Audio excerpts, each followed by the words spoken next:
Bienvenidos a este nuevo curso de abordaje del dolor inguinal en el deportista de Equipo Physical. Mi nombre es Matías Sampietro y en esta oportunidad vamos a estar introduciéndonos a esta nueva problemática, a esta temática tan conflictiva y tan frecuente en nuestro medio, que es la pubalgia en el deportista. Antes de eso me gustaría comentarles cómo va a estar organizada esta formación y cómo va a estar organizado este curso. Este curso está organizado en 4 partes, en 4 módulos, en 4 áreas temáticas de contenido, que es la mejor manera que hemos encontrado para organizar la gran cantidad de contenido que tenemos para ofrecerles y para compartirles, de los cuales los primeros 3 módulos son asincrónicos on demand. ¿Qué significa esto? Que ustedes van a encontrar en el aula virtual los videos de las presentaciones para poder verlos, repasarlos y analizarlos, tanto en el momento que ustedes quieran como las veces que ustedes quieran. Para finalmente confluir en un cuarto módulo, un último módulo, en donde lo vamos a estar haciendo de manera presencial, de manera sincrónica, en vivo, para que, sin duda que también va a quedar grabado, pero ese momento de encuentro en vivo, virtual, nos permite también interrelacionarnos con preguntas, respuestas, forma de ver esta problemática y también un poco tratar de despejar todas aquellas dudas o aquellos interrogantes que se pueden haber surgido en el desarrollo y en el camino de los módulos anteriores, ¿no? Del módulo 1, el módulo 2 y el módulo 3, porque como dije, es una gran cantidad de contenido, es contenido nuevo en muchos casos, en otros casos también es refrescar ciertos aspectos que tienen su base de ciencia básica, pero que sin duda son necesarios para terminar de desarrollar una metodología de trabajo y de un enfoque kinésico y un abordaje kinésico del dolor inguinal en deportistas. En el módulo 1 entonces vamos a estar revisando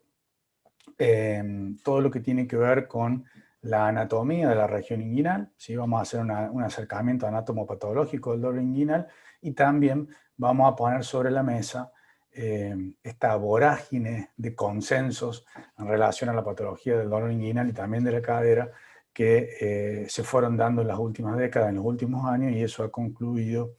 en un resumen y una mejor organización y clasificación de las diferentes entidades que permite orientar de manera más clara y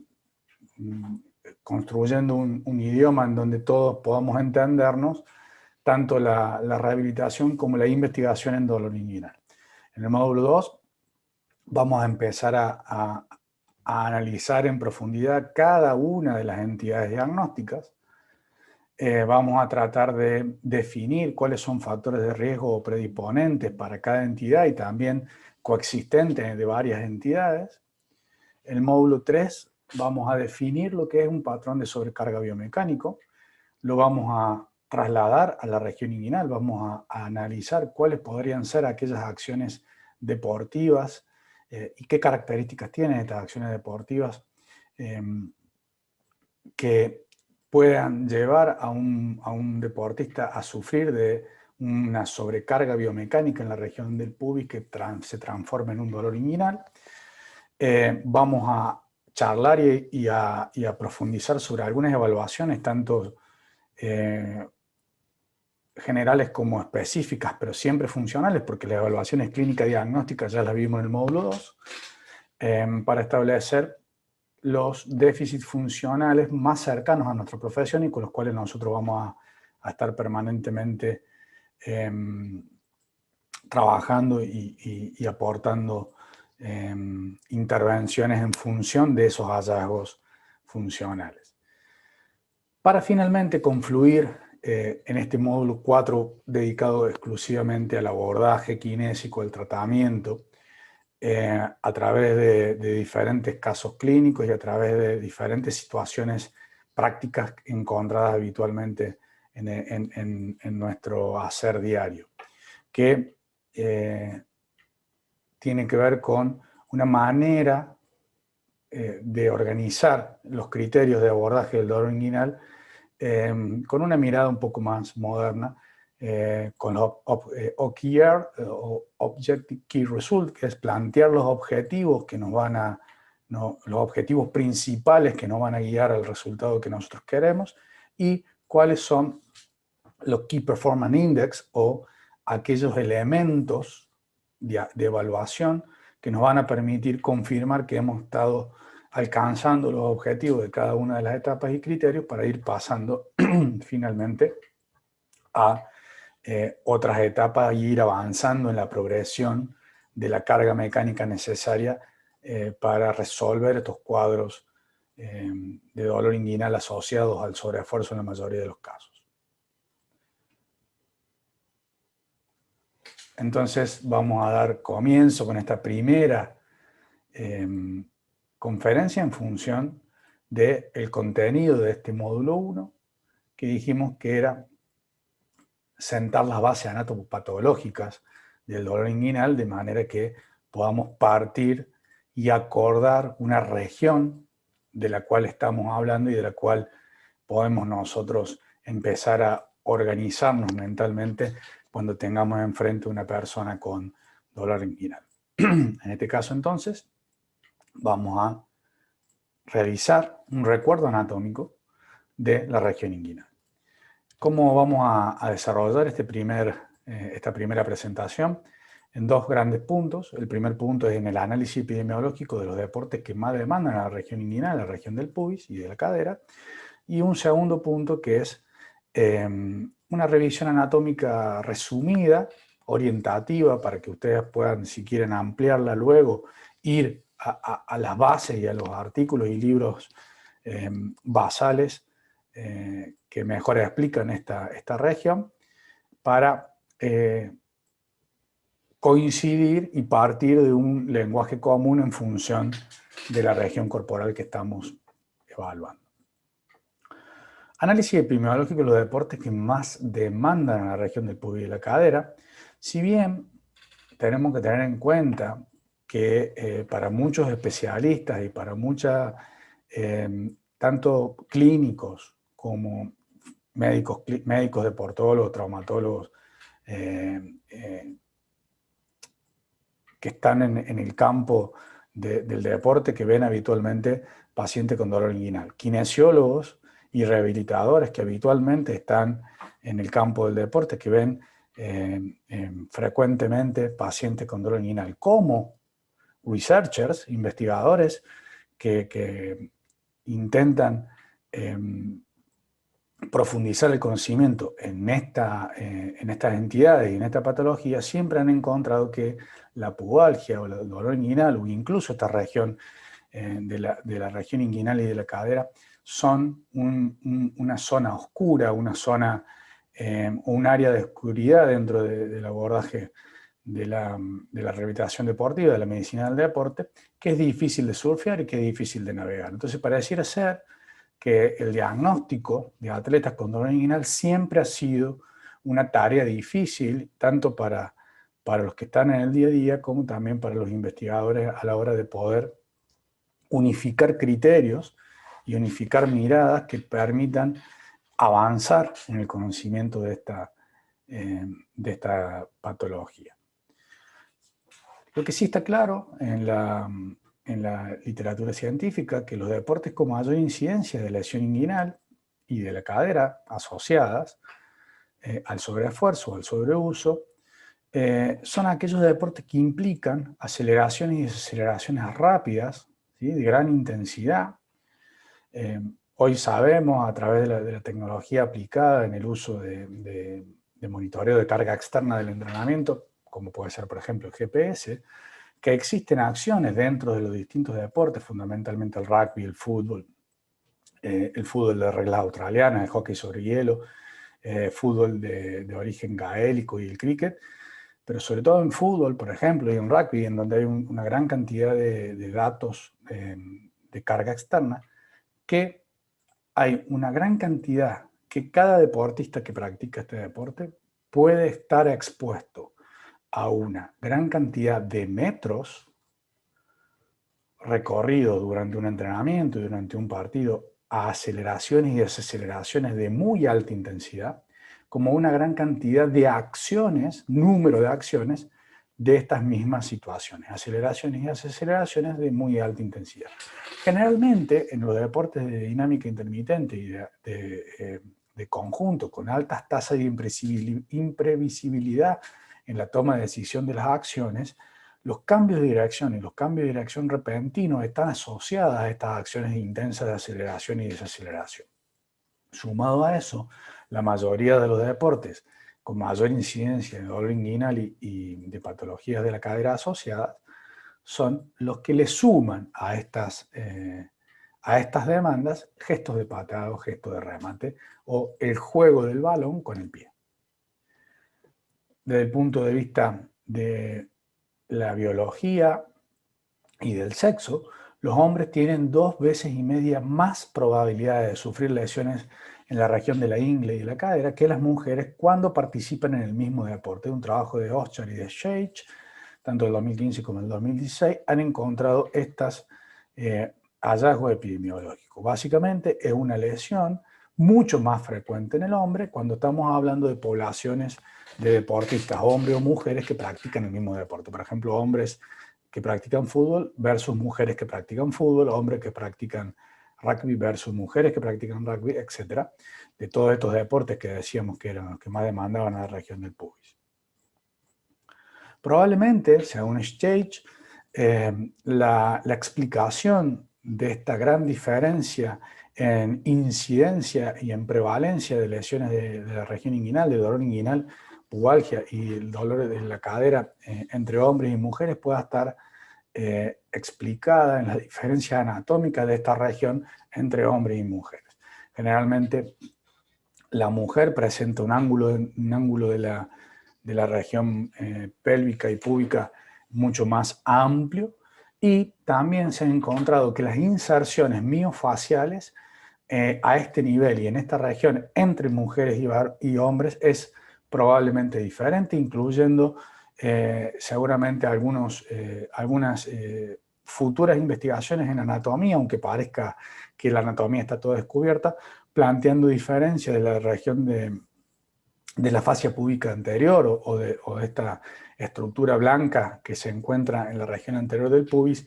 entre hombres y mujeres. Pero pareciera ser que la anatomía de la ingle diferenciada entre hombres y mujeres sea la causa que pueda explicar la mayor incidencia y frecuencia de lesiones asociadas a la región inguinal y a la cadera o dolor inguinal en deportistas hombres que en deportistas mujeres. ¿Cuáles son los mecanismos de estrés sobre la región inguinal? La mayoría de estos deportes coinciden que la acción de flexión, aducción, abducción y rotación interna de la cadera sobre el fémur fijo y estos mecanismos de torsión en torno a este eje central tan vitales en la aplicación de rendimiento y tan vitales en la ejecución saludable y la práctica saludable del deporte y las que demandan que exista en el deporte son las mismas que pueden en ciertas situaciones y con ciertos contextos generar la sobrecarga en la región inguinal. ¿Sí? Como decíamos, los frenos, las desaceleraciones, los desplazamientos en el plano frontal, los desplazamientos en el plano sagital combinado con flexiones y rotaciones de cadera, tanto en la cadera de apoyo como en la cadera que se encuentra en el aire, por ejemplo, las acciones de remate o las acciones de gesto de patada o trabajos con el balón. ¿Sí? Entonces, los cambios de dirección asociados a las acciones de toma de decisión o de agilidad y la toma de decisión en los deportes de conjunto, con una gran cantidad de acciones y un gran nivel de imprevisibilidad en las acciones, puede ser aquellos mecanismos que en ciertas condiciones y en ciertos nichos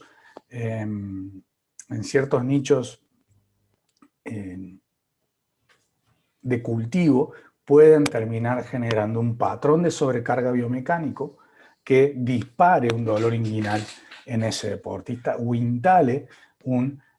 dolor inguinal en deportistas. En rugby también los cambios de dirección y las acciones de contacto alejados de la región estrictamente de la región inguinal, región centro, región del pubis. Otro deporte menos frecuente en nuestro medio, como el hockey sobre hielo y deportes de invierno con una gran cantidad de acciones de demanda, de control del miembro inferior por una coeficiente de fricción calzado-superficie menor. En todos los casos, como decíamos, los deportes que combinan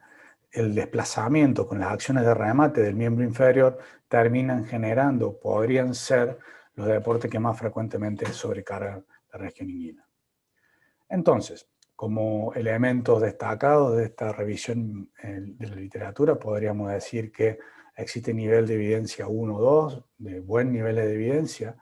relativamente consistente, que sugieren que los factores de riesgo de lesiones previas en la región inguinal, a medida que aumenta el nivel de juego, es decir, aumenta el nivel de exigencia en ciertos deportes y deportistas, combinado con una menor capacidad a exponerse a esos entrenamientos específicos por parte del deportista y menores niveles de fuerza en el abductor y aductores de la cadera, son los que se han encontrado como factores de riesgo asociados al desarrollo de dolor inguinal en deportistas. Pero bueno, ¿de qué hablamos cuando hablamos de la región inguinal y de la región del pubis en esta población? Es muy interesante la propuesta que realizó en el año 2008 el grupo de investigación de Falvey en el análisis de esta región a partir de la distribución de estos 3G o 3 triángulos para mejorar, explícitamente planteado por este grupo de investigación, para mejorar el entendimiento por parte de los médicos clínicos, o sea, del médico deportólogo, traumatólogo que se encuentra en la clínica y rehabilitadores que se encuentran en la clínica, para poder entender anatómicamente mejor a estos pacientes que venían con dolor inespecífico en la región del pubis y en la región inguinal. ¿Qué propone este grupo de Falvey, Frankie Miller y McCrory entre el 2008 y el 2009? Analizar anatómicamente, de manera topográfica, la región inguinal, tanto de su vista frontal, sagital, como frontal posterior, basándose en 3 triángulos. Por eso le llamaron The 3G Triangle Approach, porque cada uno de estos triángulos comienza con la letra G en inglés, que es The Gluteal Triangle, The Gluteal Trochanter Triangle and The Groin Triangle. Básicamente, el triángulo glúteo, el triángulo del trocánter mayor y el triángulo de la región inguinal. En ambos casos, Falvey y colaboradores arman abstractamente o figuradamente un triángulo para poder localizar y poder orientar mejor al evaluador, partiendo de encontrar estas eminencias óseas que serían los vértices del triángulo, y todas las estructuras que quedan delimitadas por los mismos sean más fácil de analizar, evaluar y entender.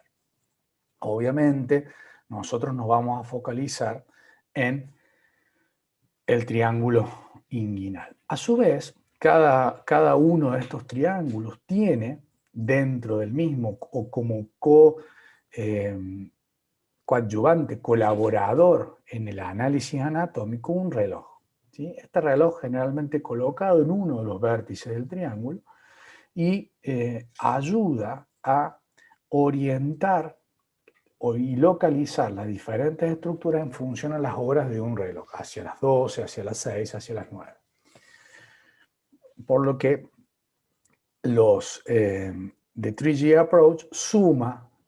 a los triángulos los relojes.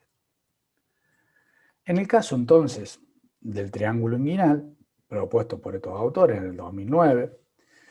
que permite un acercamiento patoanatómico al dolor inguinal en deportista y sienta las bases para entender mejor todo lo que pueda venir después, tanto en la evaluación funcional como en la evaluación estructural pasiva, como también orientar a los investigadores en nuevas formas de evaluar, entender y analizar las imágenes, incluso en el diagnóstico por imagen de esta región. Plantea este triángulo compuesto por 3 vértices, el vértice de la epinio ilíaca anterosuperior, el vértice medial, que vendría a ser el tubérculo del pubis, y un vértice inferior que está delimitado por la línea media de la región anterior del muslo a la altura del tercio medio del muslo. Todas las estructuras que queden dentro de este triángulo o relacionadas con los lados de este triángulo podrían ser causantes de dolor o de inicio de la patología del dolor inguinal. A su vez, en el caso del triángulo de la región inguinal, el reloj que complementa al triángulo en esta propuesta de Falvey, Franchi-Miller y McCrory se encuentra en el tubérculo del pubis. Entonces, este triángulo inguinal, tenemos un lado superior en donde se encuentran todas las regiones asociadas a la pared abdominal, a la pared profunda abdominal, contenido con la región de inguinocrural y todos los músculos que hacen el continente abdominal de las vísceras, la región inguinal o del pubis, de la sínfisis del pubis, de la articulación entre una hemipelvis con la otra. Dentro del triángulo tenemos todas las estructuras anteriores a la articulación coxofemoral, a la articulación de la cadera, como el psoas, las estructuras musculares de los aductores, pectíneo, aductor largo, recto interno, y por supuesto la articulación coxofemoral o articulación de la cadera en el análisis profundo del centro del triángulo, mientras que en el lado externo del triángulo tenemos el análisis de los músculos laterales del triángulo, el tensor de la fascia lata y el glúteo medio. También en el lado inferior, inferomedial de este triángulo, sí se encuentra todo el paquete muscular de los aductores, están directamente implicados en el dolor inguinal. En cuanto al reloj, este grupo de investigación plantea que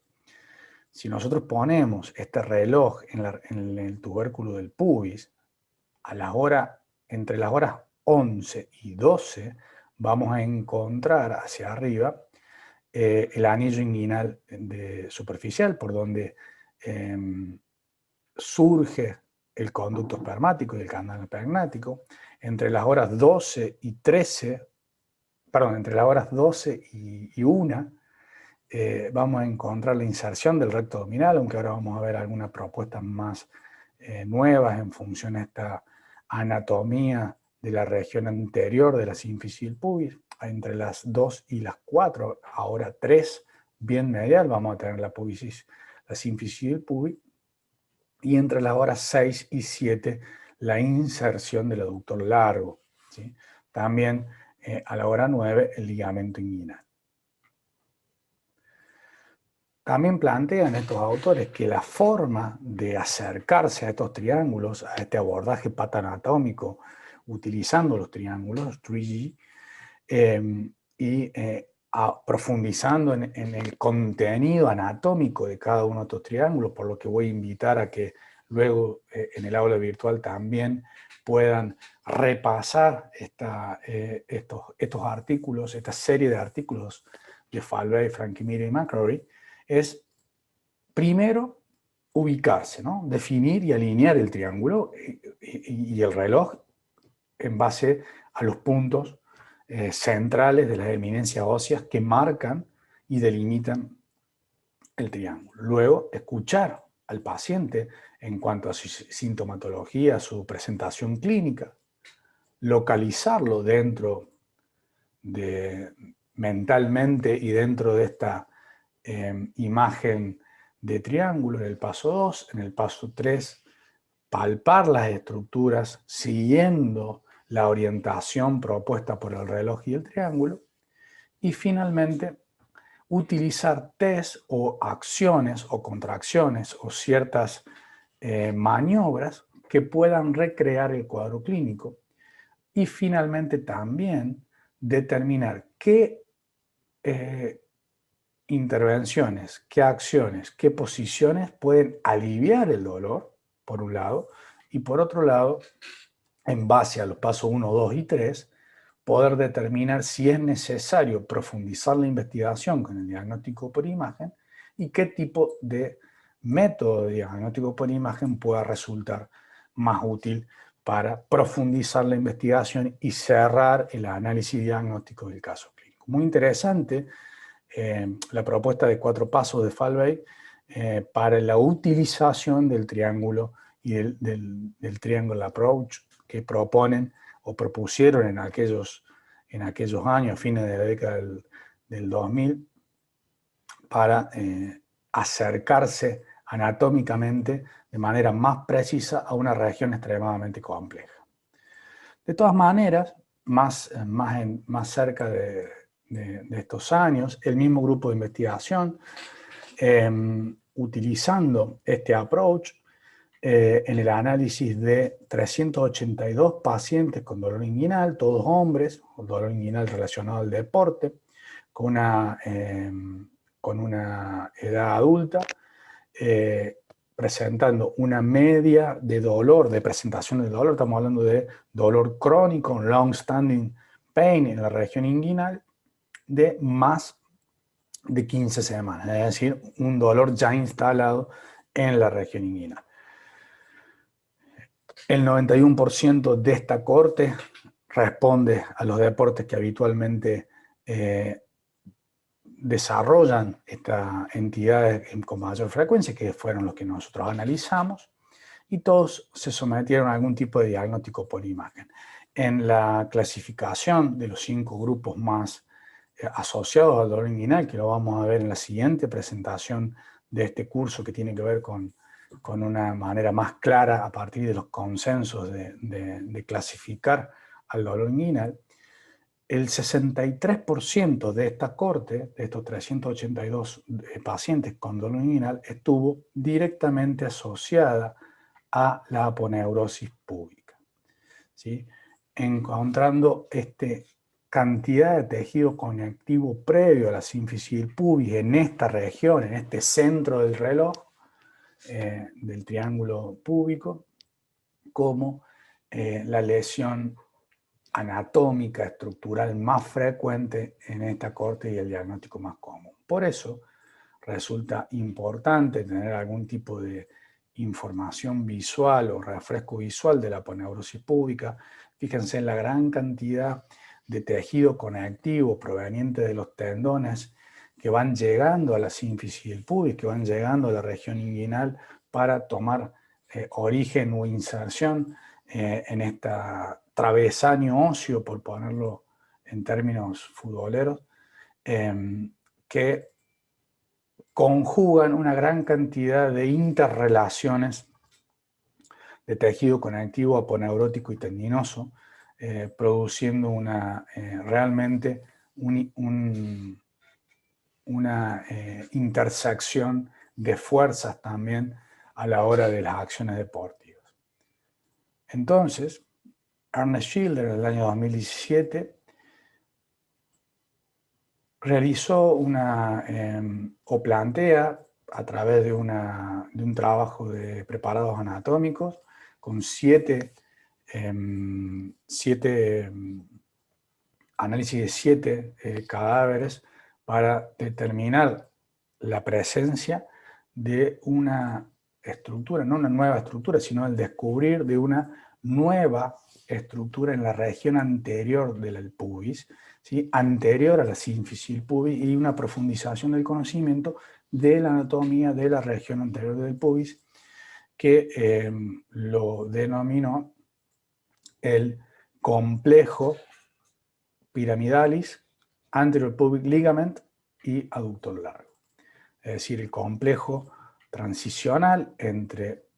un músculo triangular anterior al recto anterior del abdomen, que se denomina piramidalis o piramidal del abdomen, el ligamento púbico anterior y las regiones tendinosas del aductor largo, ¿sí? Este grupo de investigación plantea que existe esta relación y que no hay una continuidad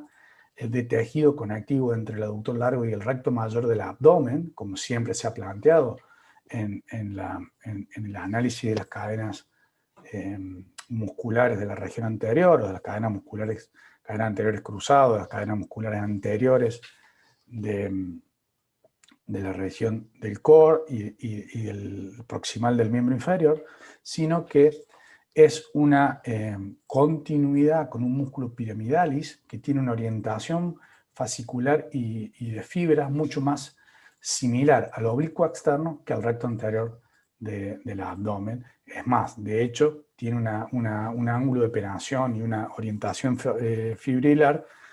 contraria, ¿sí? al recto anterior del abdomen, de manera similar a lo que podemos encontrar entre el oblicuo interno y el oblicuo externo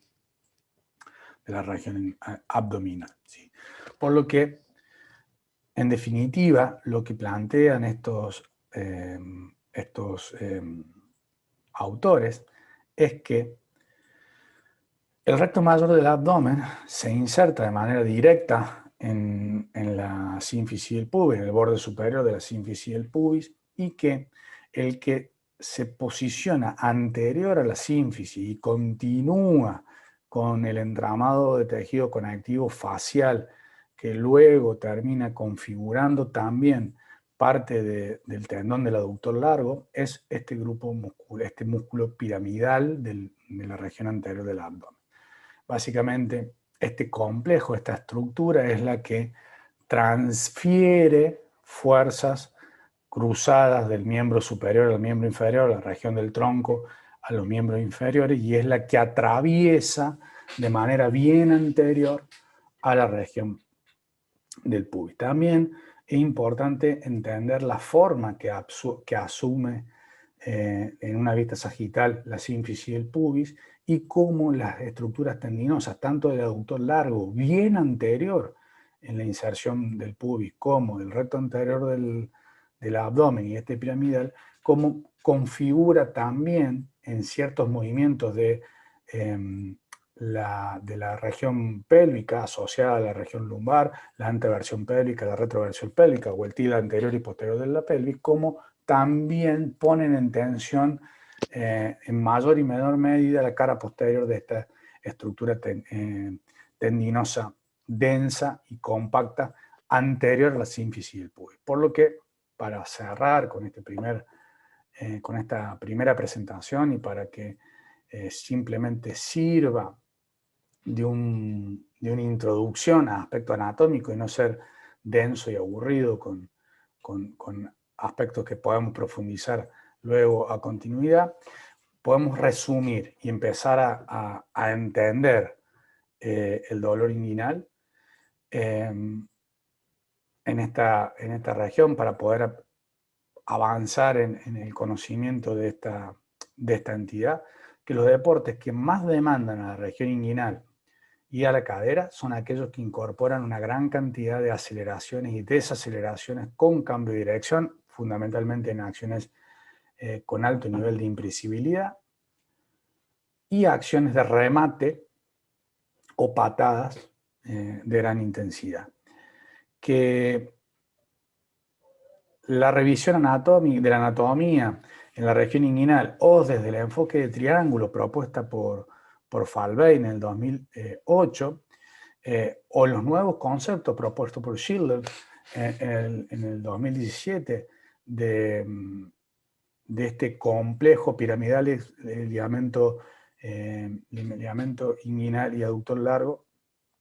aportan valor, enriquecen el diagnóstico, permiten orientarnos, ubicarnos y posicionarnos mejor en la evaluación de esta región en estos deportistas y en estos pacientes, aunque probablemente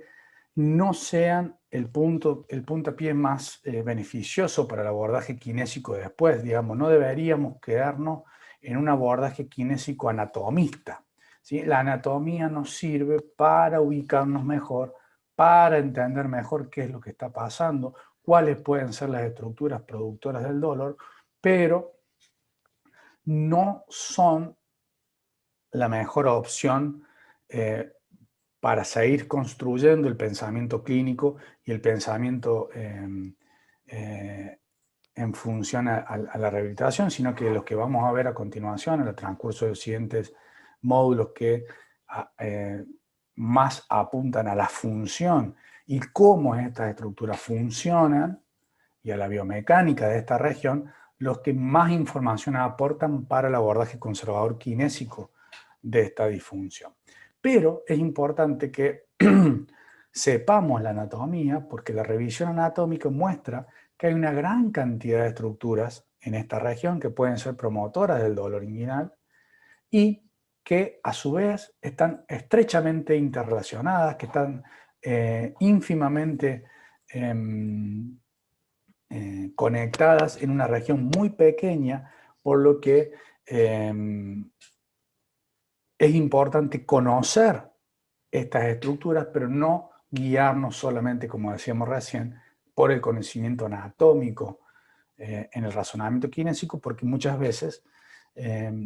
la gran cantidad de estructura anatómica en un espacio tan pequeño puede generar grandes niveles de confusión a la hora de un razonamiento kinésico pasivo, anatómico y anatomopatológico. Por lo tanto, simplemente sentar las bases de la región que vamos a trabajar a continuación en el transcurso de este curso,